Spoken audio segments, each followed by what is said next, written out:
that, you know, a woman can't be president. Like, what are you saying? What is going on here? So this is an opportunity, I think, for Democrats to stay focused. They do have a winning message here. Everything obviously is not rosy. There's some thorny issues that they're going to have to address. But the issues, on the merit of the issues and the policy, I think the Harris campaign is on very solid ground.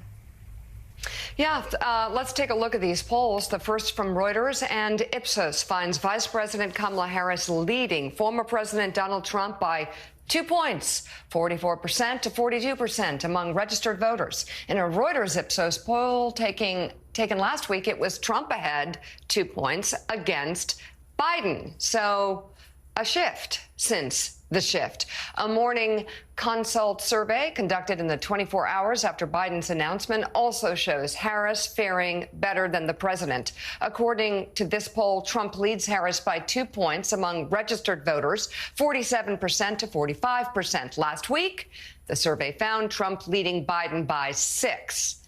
And an NPR PBS Marist College poll taken on Monday shows Harris trailing Trump by a single point among registered voters after one conducted earlier this month found Biden leading Trump by 2 points. All of these new polls results are within the margin of error still. Meanwhile, Vice President Kamala Harris held the first rally of her 2024 campaign yesterday just outside of Milwaukee, Wisconsin. The vice president spoke to a fired-up, standing-room-only crowd packed into a high school gym. Harris was on the offensive throughout the 20-minute speech, attacking Donald Trump. She framed the election as a prosecutor versus a felon, a fighter for the middle class versus someone who caters to billionaires, and a choice between the future and the past. And in this campaign, I promise you, I will proudly put my record against his any day of the week.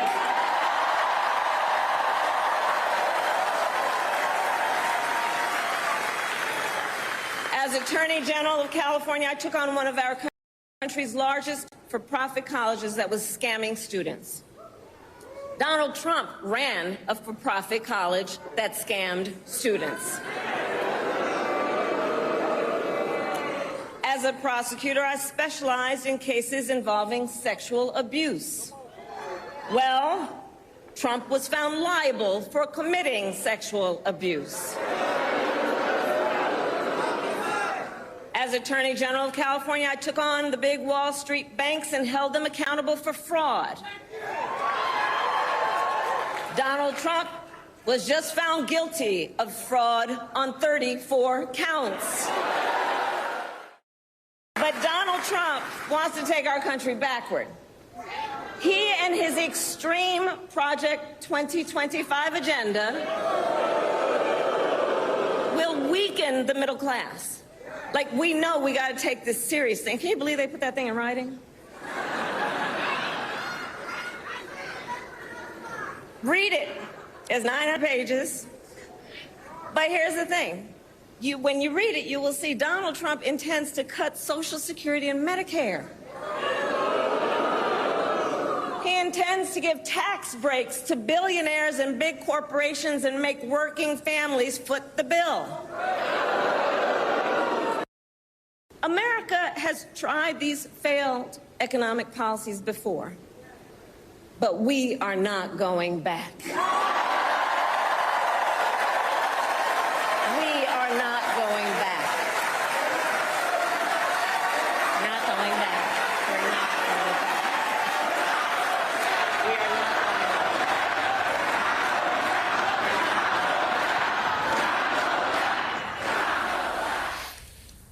All right, you can see the excitement there for Kamala Harris. A lot of people inside the campaign, from folks I'm talking to, are really feeling it. And these polls, this, Jonathan Lemire, is a great place to start when you're either neck and neck or edging ahead or not edging too far behind. For a candidate jumping in, 100 days before the election, this will be about resilience, of course, to get through the next 3 months, and also who she surrounds herself with. Jen O'Malley-Dillon put out a memo. What's your reporting about what's going on inside the campaign in terms of how they're going to put this together and move forward quickly? Yeah, so far it's been pretty seamless, the transition from Biden for president to Harris for president. They're still staying there, headquartered in Wilmington, Delaware. Yes, first of all, there are a couple personnel shifts. Mike Donilon, one of President Biden's most senior advisors, staying with the campaign, but probably taking a little more of a secondary role, I am told. Steve Ricchetti, again, one of the president's top men, remains at the White House with the president, and his focus going forward will be continue to work on the legislative agenda and sort of burnishing the president's legacy there. He still, of course, is president for 6 more months. But otherwise, most of the key campaign staff staying in place. They are looking for additional hires. David Plouffe, someone on our air this week, is being considered as a possibility. Jim Messina, another one. There's been some reporting. They've had some outreach to him. These are veterans of the Obama campaign. Jen O'Malley Dillon, though, remains campaign chair. And she did put out a memo this morning, just a few minutes ago, talking about Vice President Harris's pathways to victory. And again, she notes this is going to be a tough race, a tight race. And it largely still goes through those 3 states in the blue wall, Pennsylvania, Michigan, Wisconsin. But she acknowledges that Harris doing better than President Biden, but also Donald Trump in some other key voting areas, young voters, black voters, Latino voters, voters who Democrats have grown worried about. There's a sense with Harris now at the top of the ticket, there's a chance, Reverend Al Sharpton, to sort of excite those voters again, to bring them home. And if they do, that could open up some more pathways. The Sun Belt, Arizona, North Carolina, Georgia, Nevada, those states that a few weeks ago seemed like they might have been slipping away, now there's a sense they could be back in play. Absolutely. If they can bring back young voters and black voters, Latino voters, and raise the enthusiasm and sustain it. One of the things that they must be very cautious of is to get the enthusiasm that we've seen over the last 48 hours, but sustain it. We saw a lot of enthusiasm in 16 around Hillary Clinton. We have to keep it all the way to Election Day if she's going to be victorious. And I think that you play the backboard like you're playing basketball. Every crazy shot that Donald Trump takes at her, use it to score. This whole thing of saying she's a DEI selection because she's black. Oh, my God. You use that to even energize your black base and your female base even more. I hope he keeps saying stupid things. He rolls out people that are convicted of crimes, rap stars, and acts like that's the picture of the black community. You roll out people that are legitimate political people. There's nothing wrong with people that want to redo their lives that are rap stars, but to act like they're political leaders. I mean, at the Republican convention, he even used, as part of his video, a picture he had of me and him in the 80s, trying to act like he reaches out. Was that a DEI video, Mr. Trump? Use his own weight against him. Yeah, and the DEI argument, racist, no doubt, and one that seems like it plays for the Republican primaries less of a winning strategy, perhaps, in a general election. John Hammond, I mean, we all watched the vice president's first rally yesterday. Burst of enthusiasm. A number of Democrats I heard from saying like a breath of fresh air. And this is not meant to denigrate Joe Biden by any means, but just that Vice President Harris was communicating and delivering attack lines in a way that they simply hadn't heard from the top of the ticket in quite some time. And there's a chance here, though there's only 15 or so weeks until the election. She's got momentum, and the timing, even after it took President Biden a long time to get the decision, may work in her favor, where she's got this burst of energy here. Her announcement, her VP pick coming soon, and then our convention, but we need to start seeing some battleground polls too.